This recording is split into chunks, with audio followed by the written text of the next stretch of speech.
The next person I'd like to introduce is Dan Hill, and I was on the phone with my childhood best friend last night on the West Coast, and she broke into song when I told her I was introducing Dan Hill. Can't We Try is our favorite.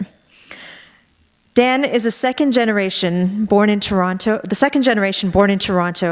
to American parents.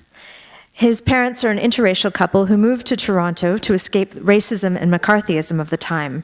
They believed Canada would be a better place to raise a family. Last year, Dan published a critically acclaimed memoir about those days called I Am My Father's Son, but he's best known as a musician, one who began writing songs at the age of 14 and was playing professionally at the age of 17. Between his own hit singles, platinum albums, 5 Junos, a Grammy, and countless ASCAP awards, the sales of his recordings have exceeded 100 million. Tonight he'll perform a song from his recent album, Intimate. Please welcome Dan Hill.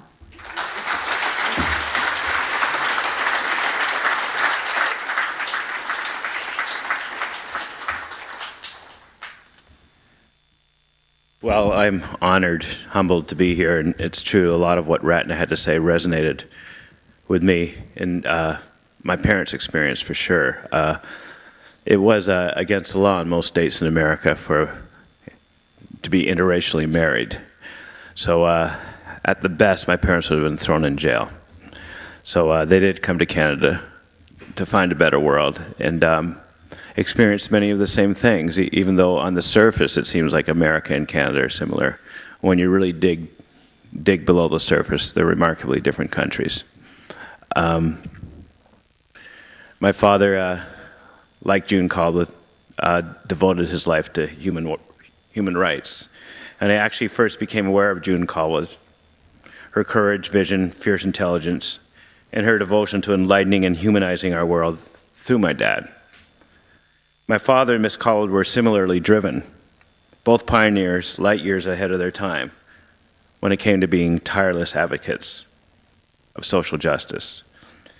In many respects, it was a lonely time for visionaries, those brave enough to take on the status quo, to dismantle prejudice of all kinds in hopes of creating a more humane world.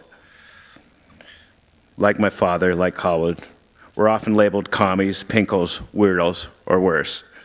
As kids, our house was threatened to be bombed, and no doubt Miss Callwood dealt with similar threats, and like my father, never complained, but instead carried the flame for change with humor and charm, as well as courage and dignity.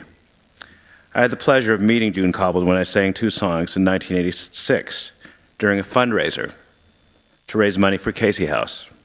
I found June's presence at once mesmerizing and exhilarating. Indeed, her spirit left me feeling as though anything's possible.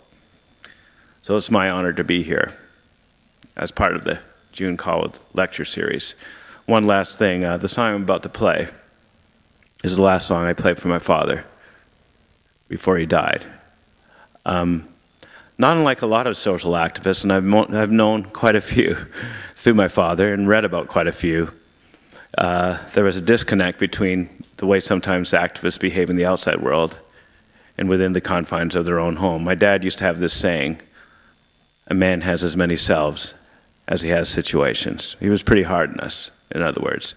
Again, maybe part of the, the experience of being an immigrant, wanting to really achieve, to hyperachieve, that being even more lasered into my father's consciousness as a black man born in the Depression in America in the 20s. We struggled a lot, my dad and me. We fought a lot. We loved a lot. We hated a lot. I came over. It was the last month of his life. He was in his wheelchair. Both legs had been amputated due to infections due to diabetes, which I also had and have. I said, Dad, I have this song I wrote about you and me. It's called I Am My Father's Son. He says, I don't want to hear it. I'm tired of hearing about all the things I did as a father that were not perfectly okay according to New Age philosophies. I love that about my father, his spirit, his fire, his feistiness, even with his legs gone, never lost. I love the debating. I love the back and forth. He prepared me, he prepared all of us, children, Hill children, for the world. If we could survive him, we could survive anything. Anyway, I said, Dad, this is not a daddy dearest type of song. This is more just a a story about a relationship between father and son. At the time, I just had a demo, so I slipped the demo tape into the stereo. My dad wheeled the wheelchair right between the speakers, and I was shocked, actually, at how intently he was listening. It was as if he was listening to my lyrics tumble out of the speakers and was figuring out a rebuttal. But then the third verse hit. The third verse talks about the first time I saw my father cry. He was the strongest man I ever known. The first time I saw him cry was when I was 25 and his father had died. And I rushed over to his house. My mom had gone to the drugstore to pick up insulin for him for his trip to Washington. He was packing. And he just looked at me and he said, I have to get all these tears out of my system so I can be strong for my mother. That was seared into my brain, so I put that into the third verse. And as my father was listening to the song, when the third verse hit, he started to cry. The really ironic thing was, as he was hearing me sing about the first time I saw him cry, I was seeing him cry for the last time. After I wrote the song, I wrote the book. Okay, here's the song.